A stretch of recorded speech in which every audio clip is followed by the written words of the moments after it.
जय श्री श्याम, जय खाटू नरेश की। तो 15 जून को पड़ रही है सोमवती अमावस। सोमवार के दिन पड़ रही है, इसलिए है सोमवती अमावस और पुरुषोत्तम मास की अमावस है। 30 साल के बाद इतना शुभ संयोग बन रहा है कि पुरुषोत्तम मास में सोमवती अमावस पड़ रही है। और इस दिन अगर आप छोटे छोटे काम कर लेते हो तो आपके जीवन के सारे संकट, दुख, दर्द, परेशानी, गरीबी, कर्ज सबसे आप मुक्ति पा सकते हो। देखो, कुछ दिन होते हैं विशेष, जैसे अमावस का दिन, एकादशी का दिन, पूर्णिमा का दिन, गुरुवार का दिन। और इस दिन अगर हम थोड़े से कोई उपाय कर लें तो हमारे जीवन के संकट दूर हो जाते हैं। तो आप भी चाहते हो कि आपके भी पितर खुश हों, आपके ऊपर भी जो संकट है वो दूर हो, आपके भी अगर कर्ज है तो उस कर्ज से मुक्ति मिले, अगर आपके घर में कोई नकारात्मक एनर्जी है उससे मुक्ति मिले, अगर आपके घर में कोई बीमार है तो उस बीमारी से मुक्ति मिले। तो उसके लिए आपको ये छोटा सा उपाय मैं आपको बताऊंगी और ये उपाय आप कर लेना, आपके जीवन में चमत्कार होना शुरू हो जाएगा। देखिए, माने तो हर जगह भगवान है, नहीं माने तो कुछ नहीं है।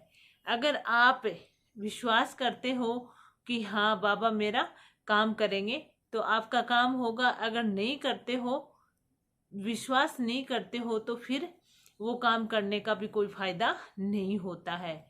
हर चीज में कुछ न कुछ खास होता है और ये एक छोटा सा उपाय छोटा है लेकिन इसका चमत्कार बहुत बड़ा है। ये जब काम करता है तो जीवन बदल देता है। तो इसलिए एक छोटा सा उपाय मैं आपको साथ शेयर करूंगी, अगर आप वो करते हो तो आपके जीवन की सारी परेशानी दूर हो जाएंगी।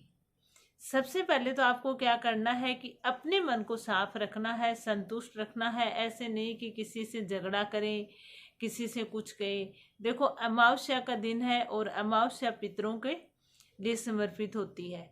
तो इस दिन चाहते हो कि आपके पितर आपसे खुश हो और आप वो अपनी कृपा आपके ऊपर बनाए और उसके साथ बाबा श्याम की भी कृपा आपको प्राप्त हो जाए।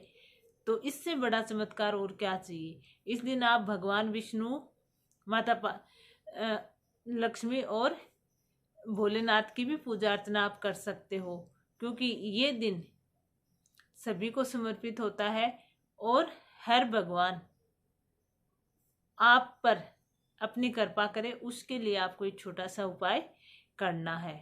तो सबसे पहले तो देखो, अपने पितरों को खुश करने के लिए आपको क्या करना है।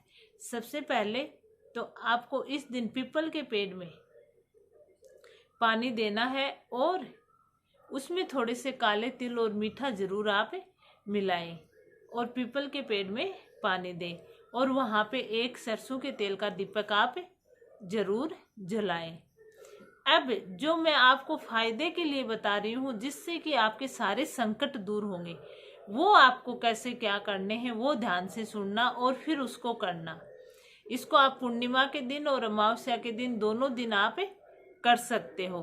तो देखिए, आपको क्या करना है, एक नारियल लेना, गोटे वाला जो आता है ना, पूरा नारियल, जिसको गोटा भी बोलते हैं, वो आपको लेना है और उसको ऊपर से आपका उसका मुंह हटा लेना है, उसमें मतलब छेद कर लेना ऊपर से। फिर उसमें आपको क्या करना है, आटा और आटे के साथ आपको मीठा मिला के उसमें भर देना है, या फिर आप उसमें कुछ भी लड्डू बना के, बूंदी वगैरह जो भी है वो आप उसमें भर दें और फिर उसको आपको पीपल के पेड़ के नीचे रखना है। अब ऐसा नहीं कि आप कहीं पर भी पीपल वहां जाके रखें, नहीं, जो मंदिर के आसपास जहाँ पूजा वगैरह होती है उस पीपल के पेड़ के नीचे आप उसको रखें। और जब आप उसको रखें तो आप अपनी हर मनोकामना को वहां पर बोलें या फिर आपके जो संकट है उनको बोलें।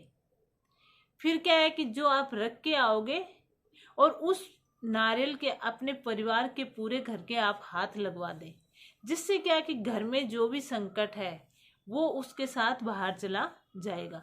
और जैसे जैसे वो चींटियां उस नारियल को खाएंगी और उसमें जो मीठा, आपने आटा, भले ही आप आटा भी भरो तो उसमें मीठा जरूर डालना है और थोड़ा सा घी उसमें जरूर मिलाना है, या फिर आप चूरमा भर सकते हो, लड्डू भर सकते हो, जो भी हो, लेकिन उसमें थोड़ा घी और आटा और मीठा जरूर होना चाहिए।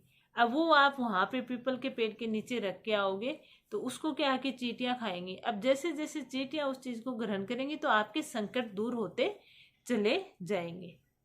अब है बाबा का उपाय। बाबा का आपको क्या उपाय करना है, कैसे करना है, तो ये आपको रात को 7 बजे के बाद करना है। 7 से 8 के बीच में करें या फिर आप सब काम करके सोते टाइम भी इस उपाय को आप करें। अब आपको क्या करना है, बाबा के सामने आपको शुद्ध गाय के घी का दीपक जलाना है और 1 कटोरी में आपको क्या करना है, घी ओढ़ लेना है। 3 लौंग लेनी है आपको फूल वाली और 2 कपूर लेने हैं आपको। अब बाबा के सामने बैठ जाना है, बाबा का ध्यान करना है और जो आपने अलग कटोरी में घी लिया है उसमें उन लौंग को डबोना है आपको और डबो के कपूर के ऊपर रख देना है और उनको जलाना है। जला के आपको बाबा का मंत्र है ओम श्री श्याम देवाय नमः, इस मंत्र का जाप करते हुए अपनी हर मनोकामना को बोलना है।